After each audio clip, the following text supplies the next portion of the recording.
Algunas puntualizaciones sobre el saber en la obra de Jacques Lacan. En el seminario 20, en la página 116, la edición de Paidós, plantea lo siguiente: ¿qué es el saber? Es extraño que antes de Descartes nunca se haya hecho la pregunta por el saber. Fue necesario el análisis para que se suscitara de nuevo. El análisis vino a anunciarnos que hay saber que no se sabe. Un saber que tiene su soporte en el significante como tal. Un sueño es algo que no introduce a ninguna experiencia insondable, a ninguna mística. Se lee en lo que se dice de él y se podrá avanzar si se toman sus equívocos en el sentido más anagramático de la palabra. Entonces, se trata en un análisis de un saber, en un saber que muchas veces no se sabe. Eso puede expresarse en cómo, por ejemplo, un analizante o un analista puede llegar a plantear: eso lo sabía, pero no sabía que lo sabía, o lo sabía y no me daba cuenta, o no le había dado valor o importancia. Y que justamente ese saber tiene que ver o está determinado por el significante. No existiría un saber más allá del significante, ni algo místico, ni algo insondable. No hay algo más allá del significante. En el seminario 20 lo plantea: no hay un más allá del significante que daría cuenta de un saber o una verdad del sujeto, sino que el saber y la verdad del sujeto están determinadas por el significante. En el mismo sentido, en el mismo seminario, en el último párrafo de la página 116, plantea: es necesario todo este rodeo para hacer la pregunta del saber bajo la forma no quién, sino qué sabe. ¿No se dan cuenta que es el otro? Es decir, es un saber, no se trata cosa de un saber, de otra cosa que de un saber significante y que parte del otro. Lo postulé al inicio como el lugar donde el significante se postula y sin el cual nada nos indica que haya en ninguna parte una dimensión de verdad, una dicho mansión, que es un neologismo de Lacan que hace referencia al lugar de donde habita el dicho, que es en el lugar del otro, y el significante, la residencia de ese dicho cuyo saber postula el otro como lugar.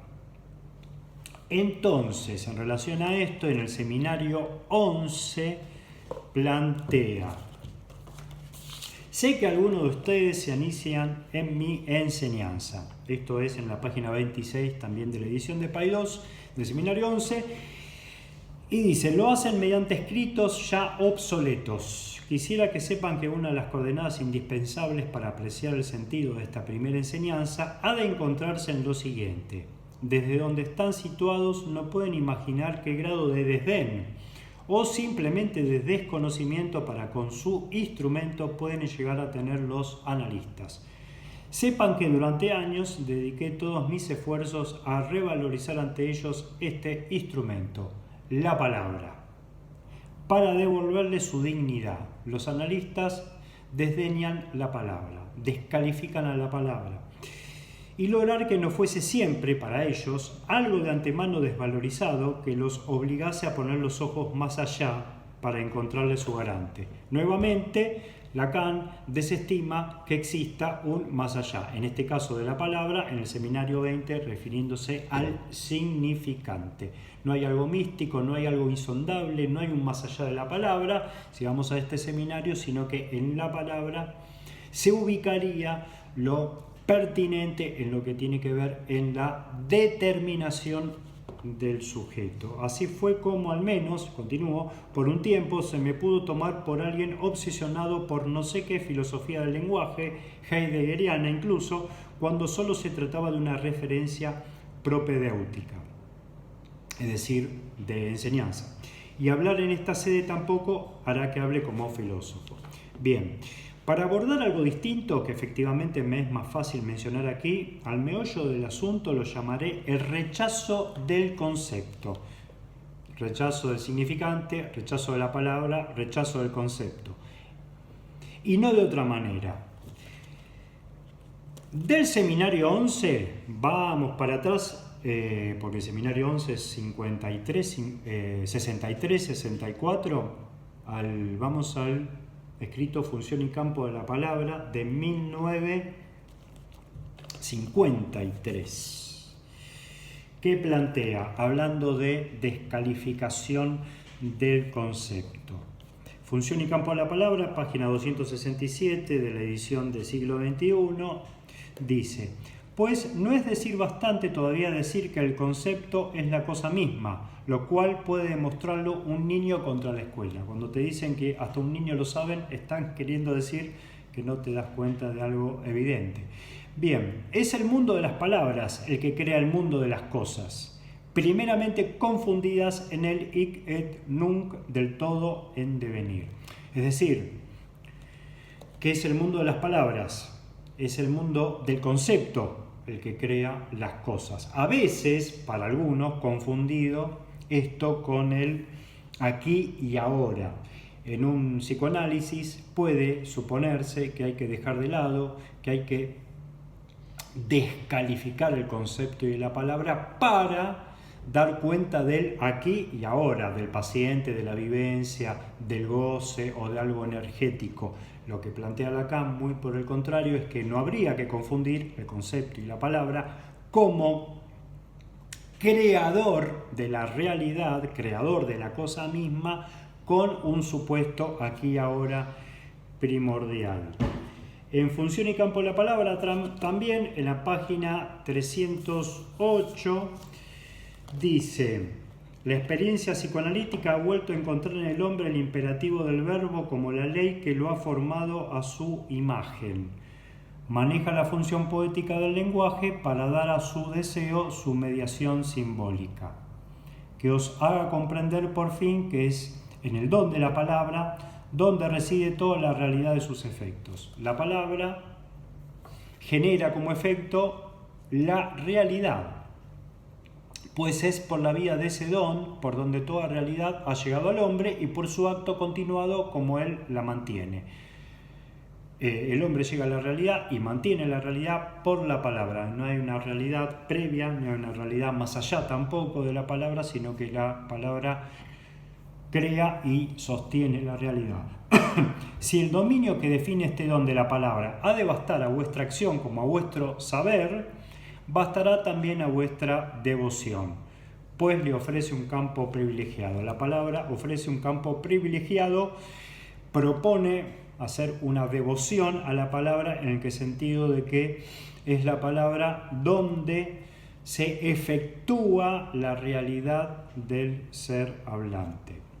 Bien, en la página 279 de Función y campo de la palabra, en escritos 1, dice: volver a traer la experiencia psicoanalítica a la palabra y al lenguaje como a sus fundamentos es algo que interesa a su técnica. Está hablando de fundamentos, podemos estar de acuerdo o no, pero lo que plantea Lacan es que los fundamentos de un psicoanálisis tienen que ver con la palabra, no con una práctica que esté más allá o más acá o al costado o en el interior de algún lado, sino que incumbe a la palabra y al lenguaje. Si no se inserta en lo inefable, se descubre el deslizamiento que se ha operado en ella, siempre en un solo sentido, para alejar a la interpretación de su principio. Se está refiriendo a sus contemporáneos psicoanalistas. Está uno entonces autorizado a sospechar que esta desviación de la práctica, desviación fuera de la palabra, fuera del campo de la palabra, motiva las nuevas metas a las que se abre la teoría. Entonces, en relación a esto, quería retomar el seminario 20 para plantear otra cuestión vinculada al saber y a la obra de Lacan, a la posición que tiene Lacan frente a su obra y a su enseñanza. En el seminario 20 decía, en la página 117, plantea: el sujeto resulta de que este saber ha de ser aprendido, el saber determinado por el significante y que parte del otro, y aún tener un precio, es decir, que su costo es lo que lo evalúa, no como de cambio, sino como de uso. Acá lo cuestiona a Marx. El saber vale exactamente lo que cuesta. Podemos pensar que para Lacan fue costoso el ejercicio del saber. le costó bastante a Lacan justamente gozar de ese saber y ejercerlo. El saber vale exactamente lo que cuesta, porque uno tiene que arriesgar el pellejo porque resulta difícil. ¿Qué? Menos adquirirlo que gozarlo. Ahí en el goce, la conquista de ese saber se vuelve a producir cada vez que se ejerce, permaneciendo el poder que da siempre vuelto hacia su goce. Es decir, que siempre que se ejerce el saber hay un vuelto donde ese poder retorna. Es extraño que nunca haya sido destacado que el sentido del saber está todo ahí, que la dificultad de su ejercicio es aquello mismo que realza la de su adquisición. La dificultad del ejercicio del saber es su uso. De hecho, para Lacan, las consecuencias del uso que le dio al saber del psicoanálisis, entendido para él lo que sería el psicoanálisis y el sentido freudiano, le hizo perder muchas cosas, le fue costoso. Es porque con cada ejercicio de esta adquisición se repite que el asunto no es cuál de estas repeticiones debe ser puesta como primera en lo aprendido, es decir, que existieron repeticiones en el uso y la adquisición, uso y adquisición del saber. Hubo como bucles en el uso y la adquisición de saber en lo que tiene que ver con la obra de Lacan. Y por eso me interesaba algo que plantea también el seminario 20, al final del seminario, que decía: ya está, los dejo. Les digo hasta el año que viene. Fíjense que nunca lo he dicho, por una razón muy simple, y es que nunca he sabido en 20 años si iba a seguir el año siguiente. Eso forma parte de mi destino de objeto A. Es decir, que no hay certeza acerca de su destino. El objeto A se ubica en el lugar de la falta del otro. Después de 10 años me quitaron la palabra, en suma. Acá, Seminario 20 está haciendo una lectura retroactiva del Seminario 10 y el Seminario 11, que era lo que habíamos leído antes. Se da el caso que, por razones en las que se mezclan el destino y las ganas de complacer a algunos, seguí aún 10 años. Está haciendo una lectura a posteriori de su obra, del Seminario 20 al Seminario 11. De estos 20 años he cerrado el ciclo. Ahí hace una segunda vuelta, que es donde no vuelve al Seminario 10, sino que vuelve al inicio de su enseñanza. ¿Seguiré el año que viene? ¿Por qué no detener el aún? Lo admirable es que nadie haya dudado nunca de que seguiría. Se ve que sabían pero no sabían que Lacan iba a continuar. Pero señalarlo yo es hacer la pregunta. Después de todo, cabe que el aún le ponga un basta. ¿Y a dónde llega el basta, justamente? ¿Y por qué? En el seminario 27, en la clase 2 del 15 de enero de 1980, dice: no tengo más escuela. Ahí llegó un basta, ¿no? El seminario 20 dice: no sé si voy a seguir, a la altura de 1980. El seminario 20 es de 1973. En 1980 dice: no tengo más escuela, le he retirado el punto de apoyo, siempre Arquímedes, que tomé del grano de arena de mi enunciación, de lo que quería decir. Ahora tengo un montón de personas que quieren que los tome. No voy a hacer de ellas un todo, no hay un todo. No necesito mucha gente, he dicho, y es verdad. Pero, ¿para qué decirlo? Si hay mucha gente que me necesita. Al menos que lo cree necesitarme. Que lo cree lo suficiente como para decírmelo por escrito. ¿Y por qué no lo creería? Yo también. Ya que me cuento entre los incautos, como todos saben, sigue creyendo en que tiene sentido continuar. No espero nada de las personas y algo del funcionamiento. Por lo tanto, tengo que innovar, puesto que esta escuela la perdí por haber fracasado en producir analistas a aquella AE que estén a la altura. ¿A cuál de los elegidos de mi jurado de admisión les hubiera aconsejado yo el votar por sí mismo si por ventura él se hubiera presentado hoy al título de pasante? Tampoco me apuro a rehacer escuela. De nuevo volvemos al seminario 11, porque dice: pero sin tener en cuenta las posiciones tomadas en el pasado con respecto de mi persona, cita de 1964, aquel que, habiéndome declarado proseguir conmigo, lo hace en términos que, para mi gusto, no lo desmientan desde el vamos. Le admito asociarse con el que haga lo mismo.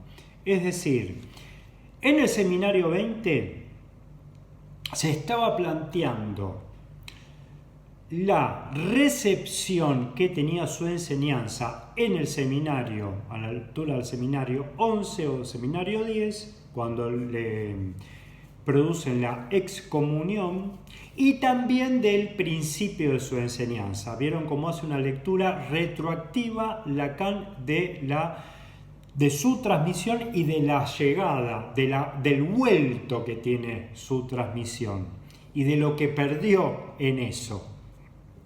Acá en el seminario 27, en la clase 2 del 15 de enero de 1980, hace una lectura del 64, el seminario 11, y en función de eso propone algo distinto para el destino de su enseñanza. Es decir, es algo retroactivo, hace una lectura del seminario 11 y de por qué su enseñanza fue censurada y de cómo continuar, porque dice lo siguiente en la clase, también el seminario 27 del 18 de marzo de 1980. La Iglesia, tomo el ejemplo, es lo que le dije el 5 de enero. Sepan que el sentido religioso va a ser un boom del que no tienen ni idea, porque la religión es la morada original del sentido. Es una evidencia que se impone a los que son responsables en la jerarquía más que a los otros. Ahí intento ir contra para que el psicoanálisis no sea una religión, como tiende a ello, irresistiblemente, desde que uno se imagina que la interpretación solo opera del sentido. Enseño que su resorte está en otro lado, nominalmente en el significante como tal, a lo que se resisten los que se aterrorizan con la disolución. Entonces, también en el seminario 27 hace referencia al matema como aquello que resuelve el problema del sentido religioso en psicoanálisis. En tanto, el matema tiene una estructura lógica y se estructura también en el significante. Por lo cual, en el seminario 27, al fin de su transmisión, plantea una disolución de su escuela, pero la apertura a otra posibilidad de transmisión y de enseñanza. Este destino de objeto A que planteaba Lacan implica que ante la pérdida que se efectuó en su transmisión, esa pérdida se ubica también como causa de deseo. Muchas veces se dice que Lacan cierra su escuela y todo termina ahí, pero no, Lacan disuelve esa escuela y abre otra posibilidad, ¿no? Entonces, la lectura que puede pensarse o que propongo pensar de Lacan es: frente a la posibilidad de cierta manera de entender el psicoanálisis como algo religioso, en un momento pensado también como biologicista, por eso su insistencia en que no hay un más allá del significante ni de la palabra, lo que Lacan plantea en su transmisión es: deslindar al psicoanálisis de la religión y, en tanto, destino de objeto A, cuando su transmisión no logró ese goce, esa ganancia por él esperada, reencauzar el destino de esa enseñanza en función de otro destino. Esto mismo puede pensarse no solo para la obra de Lacan, sino para la lógica que puede o que idealmente debería conducir un psicoanálisis, cada caso clínico. Bueno, nos vemos la vez que viene. Si quieren pueden suscribirse, comentar algo en el canal de YouTube o en Instagram y poner me gusta. Y eso. Hasta la próxima.